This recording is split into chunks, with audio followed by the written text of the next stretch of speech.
الفنان أحمد السقا من أكتر الفنانين المتجددين اللي أنا شُفتهم في حياتي، إن الراجل الله أكبر عليه يعني في كل برنامج بيطلع يقول تصريح أغرب وأعبث من التصريح اللي قبله، وأحمد السقا تقريبًا ناقص له برنامجين كمان وهينافس إيناس الدغيدي في أغرب التصريحات اللي جات في التاريخ. فالنهارده هنلم تقريبًا كل تصريحات أحمد السقا اللي قالها السنة دي، وأنا مش عارف ليه أحمد السقا عمّال يستنفذ رصيده من عند الناس. يعني الناس اللي كانت بتحب أحمد السقا ابتدت خلاص إن هي مش قادرة تتفرّج على الأفلام بتاعته أو مش قادرة تتفرّج عليه حتى لمّا بيطلع في البرامج، لإن أحمد السقا لو ما كانش بيتكلّم كتير في الفترة الأخيرة دي، كان هيبقى زي مثلًا عمرو دياب أو كريم عبد العزيز، إن هو مثلًا لمّا بيعمل عمل مش تمام أو حاجة مش تمام لمّا بيسكت الناس بتعدّيها وبتنسى وخلاص، لكن الراجل ده كل أسبوعين 3 بيصحصح الناس عشان ترجع تتكلّم عليه، وهنبدأها معاه من آخر تصريحاته، إن أحمد السقا طلع من يومين 3 تقريبًا كانت ليلة راس السنة في برنامج مع عمرو الليثي، وكان أحمد السقا بيتكلم في البرنامج ده عن صديقه سليمان عيد، وإن هو كان طيب أوي وجدع جدًا وإنسان خلوق وكل حاجة، فأحمد السقا سِخِن في الكلام وافتكر إن هو أحمد السقا الجدع وبتاع، فقال لك سليمان عيد هيخش الجنة على مسؤوليتي ومش هيتحاسب. يعني سليمان ده نموذج اللي هو مش هيتحاسب، ده داخل الجنه داخل الجنه على مسؤوليتي الشخصيه انا اصلا. فالتصريح كان مستفز لكل الناس تقريبًا، وكمان تحس إن هي ما كانتش زلة لسان، أحمد السقا بيتكلم إن هو خلاص حَس إن هو نجم وجنون العظمة خده، فبيتكلم بقى يقول لك مين يخش الجنة على مسؤوليتي، ومين يتصرّف بقى ويشوف له حد يدخّل له أو يخلّيه يدخل الجنة، وأنا معايا مش عارف إيه، فتحس إن الكلام غريب جدًا وكلّه كُفر أصلًا، وفي الآخر يقول لك بعدها يقوم قايل لك كلمة في الدين على أساس إن أنا متدين وكده. فأنا بقيت باحس مؤخرًا كده إن في فنانين وحتى في مشاهير على السوشيال ميديا بياخدهم جنون العظمة إن هم لمّا الناس بتقعد تفخّم فيهم يقول له يا فنان ويا نجم ويا كبير، إن هو بيحس إن هو فاهم وأعلى من الناس كلّها ويقدر يتكلّم في كل حاجة.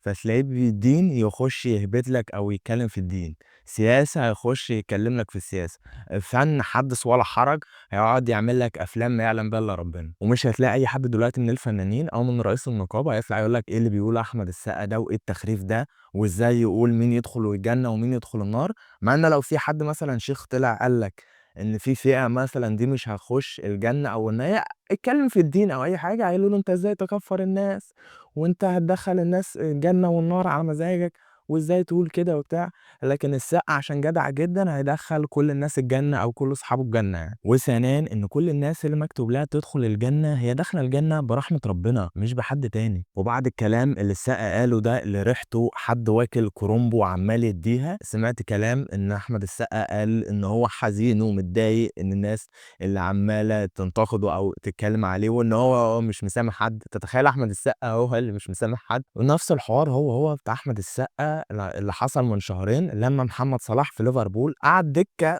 الماتشين 3 عادي جدًا، بس إزاي ده أحمد السقا قنبلة جدعنة. My name is Ahmed El Saqqa. I'm one of the biggest stars in the Middle East. Originally, I'm an Egyptian and I'm proud.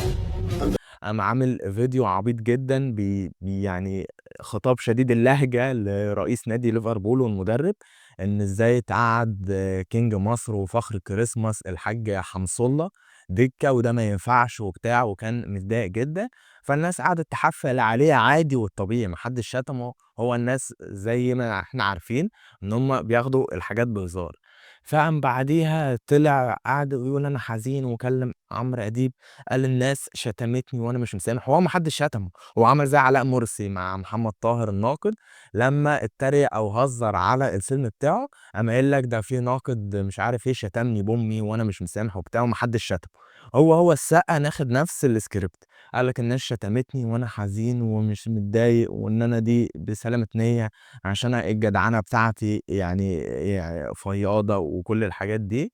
وهو زي ما قُلت لكم ما فيش حاجة من الكلام ده حصل، فالناس إيه، في بعديها بيومين 3 في مجلة أو صحيفة اليوم السابع جابوه بحيث إن هو يتكلم ويصلّح اللي هو قاله ده، وجايبين له بقى شوية بقسماط على جاتوه على بتاع، فسرح معاهم في الكلام وقال لهم والله أنا physically أكتر واحد أقدر أعمل دور خالد بن الوليد. انا اقرب واحد فيزيكالي لخالد بن الوليد. خالد بن الوليد. الحمد لله. فتقريبًا أحمد السقا فاكر إن هو أي حد ركب حصان أو عنده اسطبل خيل يعمل بقى دور خالد بن الوليد، عقبة بن نافع، عثمان بن عفان، عمر بن الخطاب رضي الله عنهم كلّهم، فهو فاكر إن خلاص بقى إحنا كلنا خيالة وعندنا أحصنة زي بعض، فنتكلم راس براس. وعلى فكرة أحمد السقا طلع قال التصريح ده في رمضان اللي فات في برنامج حبر السري تقريبًا، ان اقرب واحد فيزيكال ليا في كل حاجه كان خالد بن الوليد. بس الناس ما ركزتش معاه في رمضان، إن رمضان كان فيه ترندات كتير. بس حظه بقى لما قال التصريح ده في الجورنال بتاع اليوم السابع، الناس بقى لقطتها إن هو كان ترند حنصلة وفخر الكريسماس، كان لسه ما عداش عليه أسبوعين. حد ممكن يجي دلوقتي ويقول لي يا بودة أنت ظالم أحمد السقا جدا، وإن هو ممكن يكون الراجل ما يقصدش حاجة، وإن هو فعلا فيزيكالي شبه خالد بن الوليد، ولو زي ما قال إن إحنا لو بصينا للصحف والمراجع والرسومات هنلاقيهم إن الاتنين شبه بعض جدا. مبدئيا لو رجعنا للصفات الجسدية لسيدنا خالد بن الوليد، هو كان طويل البنية، وأحمد السقا 170 سنتي ولا 175 سنتي، فما فيش وجه مقارنة أصلا. ثانيا كان سيدنا خالد بن الوليد كان غزير الشعر واللحية، ودقن أحمد السقا أصلا لسه ما كملتش لحد دلوقتي وهو كسر ال50، وشعره شبه أبو يوسف بتاع الراب. وكل ده واحنا ما اتكلمناش عن بقية الصفات الجسدية لسيدنا خالد بن الوليد، ان هو كان حاد الملامح، وكان القوة الجسدية بتاعته هائلة لدرجة ان السيوف كانت بتتكسر في ايديه في الحروب. وانت متخيل بقى ان السقا شايف ان هو يعمل خالد بن الوليد عادي، وان هو يدي صكوك للجنة والنار ويدخل الناس الجنة والنار على مسؤوليته. ولما المذيعة في نفس البرنامج اللي انا بقول لكم عليه ده سألته ان هل مسلسل العتاولة كانت في مشاهد خارجة، اللي انت كنت شايف هدى الاتربي مصدره لنا الطرشه مع مي القاضي، والاتنين مصدر لنا حاجات غريبه طول رمضان، يعني انت لو فتحت التلفزيون بالغلط هتفطر. فقال لها ان هو مش شايف الحاجات دي، وقد يكون الناس عندهم حق. وانا كنت عامل فيديو عليها قبل كده في حوار قد يكون دي ان نرفزتني. الملابس برضو الخارجه عن اللياقه، انت شايف ده؟ قد يكون دي وجهه نظر تحترم، قد يكون ده موجود. تعالي نتفرج على كل الاعمال الدراميه اللي موجوده، حدث ولا حرج. فالمذيعة بتقول له ان انت شايف ان دي فيها مشكله؟ قال لها لا بصي انا مش شايف حاجه، وقد يكون بعض الناس عندهم حق، لكن انا عمل عبيط ان انا ايه ده يا جدعان، ما هو اللبس ده والمناظر دي بتحصل عادي يعني. لكن هو شايف بوضوح تام ان هو يعمل خالد بن الوليد. لكن مسلسل العتاوله يبقى فيه مشاهد خارجه او فيه الفاظ وحاجات ما تنفعش تطلع، يقول لك لا والله قد يكون انا نظري ضعيف والله مش شايف حاجه. والكلام ده للناس اللي بتقعد تطبل لاحمد السقا، سواء بقى ان هي عايزه منه مصلحه او اخرى. ان هتلاقي برضه في ناس كتير تطلع تقول لك اصل السقا ده جدع زي ما قلنا قبل كده وبيدفن اصحابه، اصل هو خلوق، خلوق ومؤدب والمصحف، وبيروح بيعامل زمايله كويس، وبيروح العزا وبيروح الفرح وصاحب واجب وبتاع، وعامل اعلانات مقاطعه ما فرقش معاه. هتقول لي اصل هو برضه خلوق والاعلانات دي يعني القرش وبتاع واعلانات وفلوس. طب ما هو طلع يتكلم على مراته وقعد يلقح لما طلقها وكده، هل ده خلوق؟ وكان بيطلع يقول زي ميدو ان هو الاكونت بتاعي اختي خدته والاكونت اتهكر ومش عارف ايه. فما نقعدش بقى نحزق في الموضوع ده كتير. فعشان كده كل فنان يخليه في الافلام بتاعته بس او في الاعمال الفنيه بتاعته بس، والنقاد يخليهم في الاعمال الفنيه برضه بس. مفيش حد بقى يطلع يقول لك اصل الفنان ده جدع والفنان ده خلوق. عايز تتكلم بقى على الحاجات اللي هي بره الشغل، جيب له بقى الحاجات كلها، جيب له بقى تاريخه الحلو والوحش الاتنين مع بعض. المشكله ان هو بعد كل تصريح تلاقي احمد السقا طلع في لقاء تلفزيوني مثلا في مكالمه يقول لك انا حزين ومتضايق، فانت تتاثر شويه تقول له خلاص اصل الناس حفلت، يعني ما هو برضه الناس زودتها وبتاع في التحفيل، محدش شتم بس هو التحفيل والهزار كتير اوفر يعني.